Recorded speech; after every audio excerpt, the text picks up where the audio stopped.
ಇವತ್ತೇನು ಕರ್ನಾಟಕ ಜನಜಾಗೃತಿ ವೇದಿಕೆಯಿಂದ ಈ ಸ್ಥಳ ತೋರಿಸ್ತಾ ಇದ್ದೀವಿ. ಇದು ಕನಕಪುರ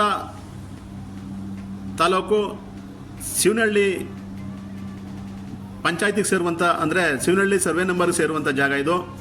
ಈ ಸರ್ವೆ ನಂಬರ್ ಬಂದು 383/2.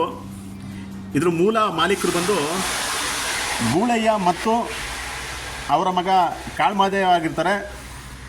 ಇವರು ದಿನಾಂಕ 10/8/1992 ತಹಸೀಲ್ದಾರ್ರವ್ರಿಗೆ, ಅಂದರೆ ಸರ್ಕಾರಕ್ಕೆ ಈ ಜಾಗನ ಮಾರಿರ್ತಾರೆ. ಮಾರಿ ಅಲ್ಲಿಂದ ಬರುವಂಥ ಹಣವನ್ನು ಅವರು ತಗೊಂಡಿರ್ತಾರೆ.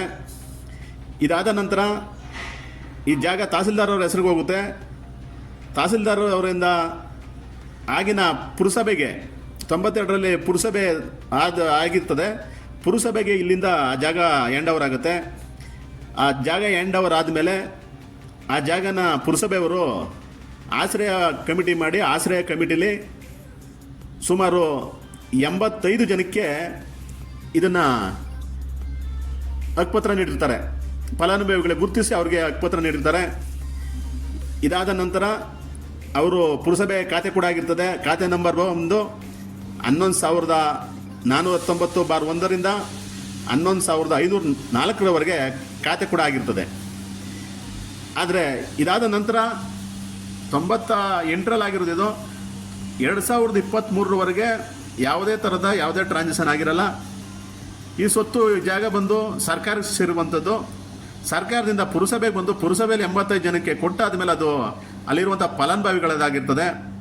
ಇದಾದ ನಂತರ ಮಾನ್ಯ ತಾಲೂಕು ದಂಡಾಧಿಕಾರಿಗಳಿಗೆ ಈ ಜಾಗದ ಮೂಲ ಏನು ಗೂಳಯ್ಯ ಮತ್ತು ಅವರ ಮಗ ಕಾಳಮಾದೇವರು ಇರ್ತಾರೆ, ಅವರ ಸಂಸಾರ, ಅವರ ಮಕ್ಕಳು ಹಾಗೂ ಮೊಮ್ಮಕ್ಕಳೆಲ್ಲ ಸೇರಿ ಹೆಸರು ಅದೇ ಉಳ್ಕೊಂಬಂದಿರ್ತದೆ. ಆದರೆ ಇಲ್ಲಿ DC ಕನ್ವರ್ಷನ್ ಆಗಿ ಅವ್ರಿಗೆಲ್ಲ ಸೈಟ್ ಕೊಟ್ಟಾದ್ಮೇಲೂ ಕೂಡ ಮೂಲ RTCಲಿ ಅದೇ ಹೆಸರು ಬರ್ತಾ ಇರ್ತದೆ.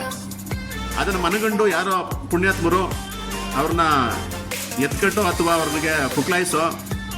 ಯಾಕೆಂದರೆ ಈ ಜಾಗ ಬಂದು ಕನಕಪುರ ಮೈಸೂರು ರೋಡ್ ರಸ್ತೆಯಲ್ಲಿ ಮೇನ್ ರೋಡ್ಗೆ ಇರುವಂಥ ಜಾಗ.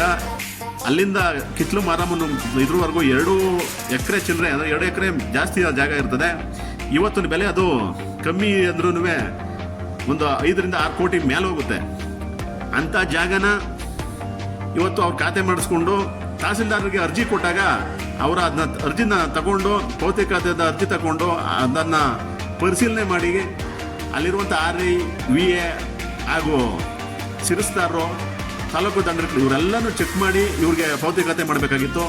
ಇದನ್ನೆಲ್ಲ ಗೊತ್ತಿದ್ರೂ ಕೂಡ ಅವ್ರಿಗೆ ಯಾರೋ ಒತ್ತಡದ ಮೇಲೋ ಇಲ್ಲ ಏನೋ ಗೊತ್ತಿಲ್ಲ ಇದನ್ನು ಭೌತಿಕತೆ ಮಾಡಿಬಿಟ್ಟಿದ್ದಾರೆ. ಈಗ ಭೌತಿಕತೆಯಾಗಿ ಅದೆಲ್ಲ ಈಗ ಅವರವರು ವಿಭಾಗ ಮಾಡ್ಕೊಂಡಿದ್ದಾರೆ. ಅಂದರೆ ಮಾರಿರುವಂಥ ಜಾಗನ ತಿರ್ಗಾ ಅವ್ರ ಹೆಸರಿಗೆ ಭೌತಿಕತೆ ಮಾಡಿ ಸರ್ಕಾರಕ್ಕಿಲ್ಲ ಅಂದ್ರೆ 6-7 ಕೋಟಿ ರೂಪಾಯಿ ನಷ್ಟ ಉಂಟು ಮಾಡಿರ್ತಾರೆ ತಾಲೂಕು ದಂಡಾಧಿಕಾರಿಗಳು ಹಾಗೆ ಸಿರಿಸ್ತಾರರು.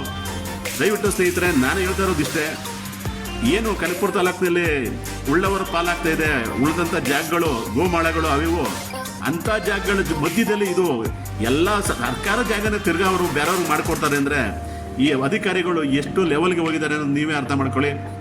ಇವತ್ತು ನಾನು ಇದು ಮಾಡ್ತಾ ಇರೋದಿಷ್ಟೇ. ನಾನು ಹಾಗೆ ದಿನಾಂಕ 24/7/2024 ತಾಲೂಕು ದಂಡಾಧಿಕಾರಿಗಳಾಗಿ ಜಿಲ್ಲಾಧಿಕಾರಿಗಳು ಹಾಗೂ ಇವರು AC ಅವ್ರಿಗೆ 3 ಜನಕ್ಕೂ ಕೂಡ ಕಂಪ್ಲೇಂಟ್ ಕೊಟ್ಟಿದ್ದೀನಿ. ಆದರೆ ಇದುವರೆಗೂ ಯಾವುದೇ ಥರದ ಆಕ್ಷನ್ನು ತಗೊಂಡಿಲ್ಲ, ಅಥವಾ ನಮಗೆ ಹಿಂಬರನೂ ಕೊಟ್ಟಿಲ್ಲ, ಅಥವಾ ಏನಾಯಿತು ಅಂತಲೂ ಹೇಳಿಲ್ಲ. ದಯವಿಟ್ಟು ಇಂಥವು ಯಾವ್ದಾರ ಖುದ್ದಾಗಿ ನಿಮ್ಗೆ ಏನು ತಿಳಿದ್ರೆ ದಯವಿಟ್ಟು ನಮಗೆ ತಿಳಿಸಿ ಇಂಥದನ್ನ ಹಗರಣಗಳನ್ನ ಈಚೆ ತರಬೇಕು ತಮ್ಮಲ್ಲಿ ಸವಿಯ ಪ್ರಾರ್ಥನೆ. ಹಾಗೆ ಇಲ್ಲಿರುವಂಥ ಜಾಗ ಇದು ಮೂಲ ಫಲಾನುಭವಿಗಳಿಗೆ ಹೋಗಬೇಕು. ಹಾಗೆ ಇಲ್ಲಾಗಿರುವಂಥ ನಷ್ಟನ ಇಲ್ಲಿ ತಾಲೂಕು ದಂಡಾಧಿಕಾರಿಗಳು ಇದು ಮಾಡಬೇಕು ಅಂತ ತಮ್ಮಲ್ಲಿ ಕೇಳ್ಕೊತೀನಿ. ಈ ಹಿಂದೆ ಏನು ಬಂಟ್ವಾಳ ಅಥವಾ ಬಂಟ್ವಾಳದಿಂದ ಬರಬೇಕಾದ್ರೆ ಇವರು ಮೇಡಮ್ನವರು, ಶ್ರೀತಾ ಮೇಡಮ್ನವರು, ಇಲ್ಲ ಕ್ಲೀನ್ ಹ್ಯಾಂಡು, ಇವರು ಯಾವುದೇ ಥರದ ಯಾವುದೇ ಆಮಿಷಕ್ಕೆ ಒಳಗಾಗಲ್ಲ ಅಂತಿದ್ರು.